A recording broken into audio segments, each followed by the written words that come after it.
You're watching The Ready Writer, a show where I get to speak to writers of all different genres, mediums, and experiences. The Ready Writer. Are you ready?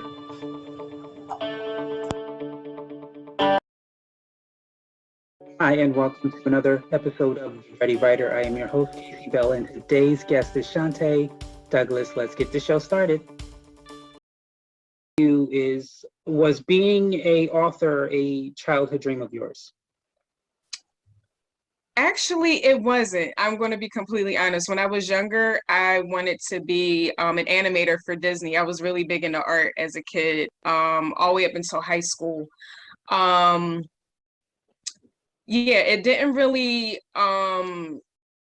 start to be something that I really wanted to pursue until I was in my 20s and I started writing poetry and people were reading my work and you should be published. I'm like, I don't even know how to go about doing that process.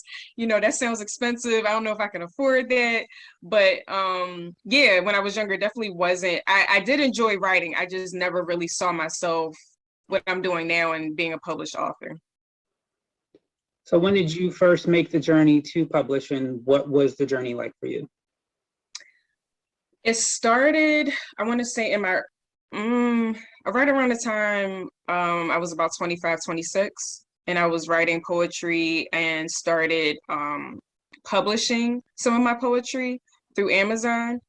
One of my friends had told me, yeah, you can actually put a book together, submit the files and they can, put the book together for you. And after that, soon after I became a mom, and I was really just inspired by my son who has autism. And I wanted to write a children's book that represents him and everything about him that I love and appreciate. And I didn't see enough representation of our Black kids with autism in literature at that time. So um, that was really my biggest influence. But it's not easy. A couple people ask me like, what's the process? I'm like, it's the creative part is the easiest part. When you have to get to formatting and uploading and page count, and then if you have a children's book, then you have to collaborate with an illustrator and have a good working relationship with them because they're bringing your words to life through pictures for kids. So it's multi things going on that I didn't really take into account, that now I'm like, oh my gosh, this is like a whole project and a half just to put this book out. So, what were some of the things you did learn that during this process that kind of took you were just shocked, you didn't understand, you didn't know? What are some lessons? What are some things you learned during your publishing process? Patience. It's a process. One thing I learned that, once you get through writing the story and editing it and you're pretty much satisfied with the manuscript part of the book, it's really about understanding the process and also building relationships. Like the relationship I have with the illustrator that has done all three of my books, we have an amazing work relationship, and that's really important. People don't think about that when you are, even if you're not doing a children's book, if you're just writing a book and you have to think about an editor or someone else that you're collaborating with. Collaboration is so important. I didn't realize that, before, and now it's very, that's the bedrock of, having a successful project come to life, is just having those really well balanced work relationships. Awesome. So, talk about your book, the title, and a little bit more about what it's about. Yes, so the first book in the series is called The Adventures of Echo Boy and ABC Girl. It's about two Black kids who have autism, and their mission is to fight against bullying and to educate kids on what autism is. They also promote inclusion, acceptance, and it's an amazing book. Like I said, Echo Boy is actually my son. Where I got the name Echo Boy is from my son's speech disorder, echolalia. So I wanted to take everything about my son and celebrate it and let him know that there is no deficit with you. You know, God does not make mistakes, how we're all created, how we're born, and we just need to celebrate that. His sidekick in the story, I totally made her up from my imagination, put a little bit of my personality in her. So she's very feisty. She stands up for Echo Boy. But I just love their partnership in the story because they're all about helping other kids. And the kid that they're helping in the story also has autism. And the way that they talk to the bully and work it out. And then they figure out what I love most about the book is I also wanted to highlight the reasons why the bully is acting out, because sometimes we tend to just focus on the victims of bullying, which we should always support them, but we also need to address why kids feel the need to pick on other kids. And it goes back to, you know, hurt people hurt people. So it's always important to address why kids are exhibiting these behaviors in school. So in the story, they figure out, you know, the little boy is going through some issues with his parents. His parents are getting a divorce. And yeah, once they kind of, you know, figure everything out in the story, they come back together and, you know, they work out their issues. And that's really what I love most about the book. Like, I'm not just skimming over bullying and not showing resolution to the conflict. That's important for kids to see, so they know how to work that out in the future if they ever come across, you know, one of their friends are being picked on, or they're experiencing, you know, bullying themselves. So my assumption is when you started, you said poetry. Right. You published your book prior to the pandemic. What Right. was it like? What is it like being a published author during the pandemic? As far as, I mean, now things have changed. Still, there are much more restrictions now than there were prior, as far as book signings and book festivals and things of that nature. Right. What ways have you changed and done things differently? Oh man, that's great that you even asked that, because in 2020, I had all these events that I had signed up for, I had booked. And then as soon as, what was that, the middle of March, we all got that, you know, that notice that, you know, we're in a pandemic, we're in red phase, all these different color phases and things are restricted. And then I started getting emails that everything was canceled. I'm like, oh man. And I'm like, and I'm sitting on all these different, I had books, t-shirts, like things that I was going to be selling at a lot of these events that now they were canceled. I'm like, all right, I had to come up with some way to still interact with the kids, interact with the parents, keep them engaged, and also keep them interested in the books, because we don't, at that time, we had no clue how long this was going to last.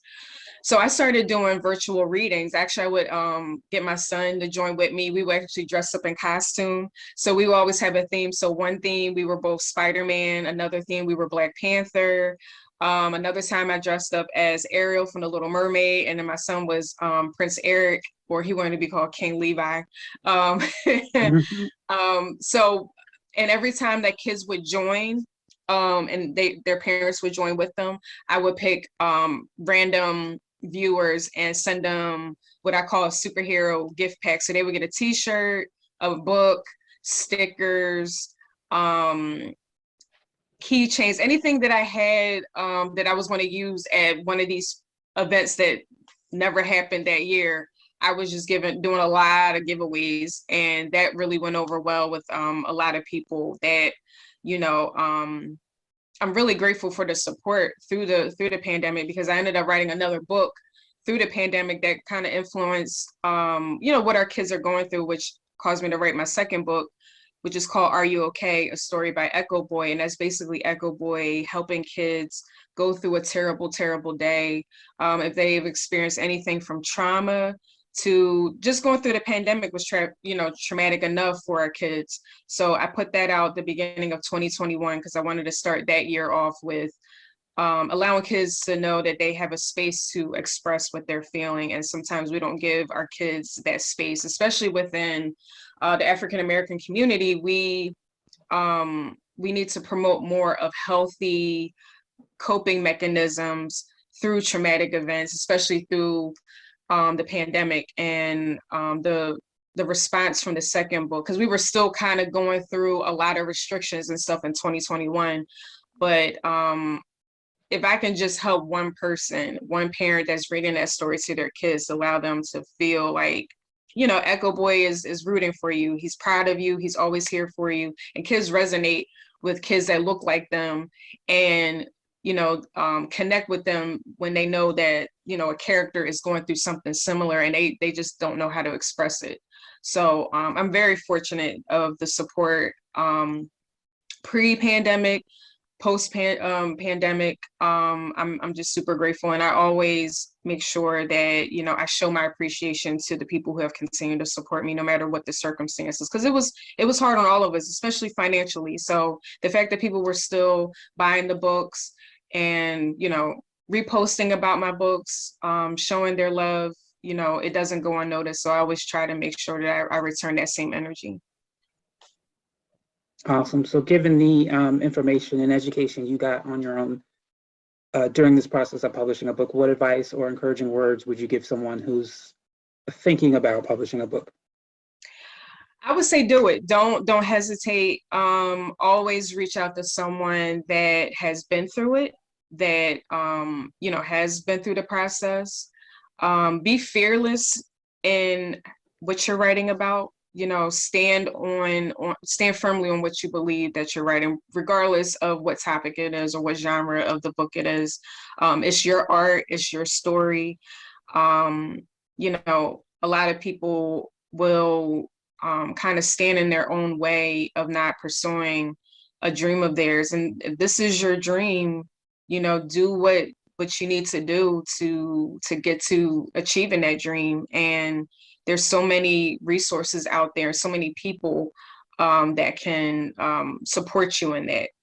And yeah, just, you know, and it's a process. Be patient with it. Like, you know, you may write the story. That doesn't necessarily mean you'll have a printed book by, you know, the next 48 hours. It's a process. Especially you want to put your best work out there, the most top quality work that you can possibly give to your audience. And when you write for you, people appreciate that more. And that's how I used to write with my poetry. I was writing for me, but what I started finding was that it was being received so well by people reading it because they felt all the emotion. So don't ever hold back or think like, is this too much? Or, you know, I was nervous about putting my book out. You know, I didn't think, you know, people were going to really resonate with, you know, the characters I was creating, the story that I was telling. But I'm glad that I didn't listen to those voices in my head of doubting myself, that I said, you know, number one, I'm doing this for my son above anything else. I don't care if I don't sell a copy of this book. It was a dream of mine that I wanted to do. This is a legacy that I wanted to leave behind for my son. And this is like what I want the world to see of my son, a celebration of him. So if it's a story that you think that it won't touch people, you'd be very surprised how it can influence the next generation of writers. So just write from the heart, write with enthusiasm, especially, you know, love what you're doing, because that resonates so well with readers. Thank you for that. Two more questions and I'll let you go. The first one, have you ever considered marrying your two books as far as making poetry for children? That's a great idea. I didn't even think about doing it. And what's kind of crazy is the second book, Are You Okay? A Story by Echo Boy. It does have kind of like a poetry rhythm to it a little bit. But that is something I will definitely think about in the future. I always have little side projects for each one. Like I have a coloring book for ABC Girl, just to highlight her personality, give her her shine. And then, you know, I have that project for Echo Boy. I'm currently writing a story for a whole team of characters, and each one of them will eventually have their own story to tell, to highlight them. But poetry for kids is definitely, now I have to really think about that, go back in the lab and see what I can cook up for the kids that I think will be really amazing and still highlight the essence of Echo Boy, ABC Girl, and their friends. So yeah, I definitely would do that, because poetry is my first love anyway. So to marry that to what I have tried to accomplish as a children's book writer, Yeah, I would absolutely do that. Awesome. All right. So last thing, any final words you would like to give to the parents, guardians, and or children who maybe consider purchasing this book or the series? Yes. This book, all of them were a labor of love. I call it an open letter to my son, how much that I love him, appreciate him, celebrate him every single day. To my parents that have kids, to my Black parents, let me be specific, to my Black parents who have kids on the spectrum, your children matter, all of our kids matter. Keep fighting for your kids. This is a celebration for our children to see them in a positive light that has not been shown too much in the media for our kids. And to my parents who have neurotypical kids, this is just to educate. There may be a kid at your children's school that, you know, has autism and you're really not too familiar with autism. This is an educational moment as well. But I really do hope that, you know, kids truly enjoy these books. Parents enjoy reading the books to their kids, and hopefully it influences, you know, your kids to be future writers. That's always the added bonus.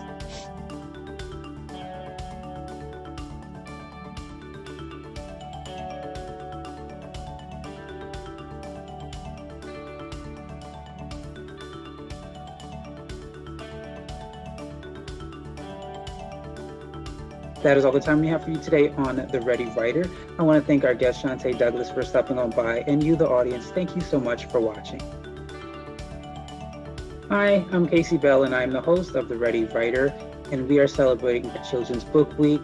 Don't forget to check out Black Baby Books for more information, as well as more events happening up till March 5th, 2022.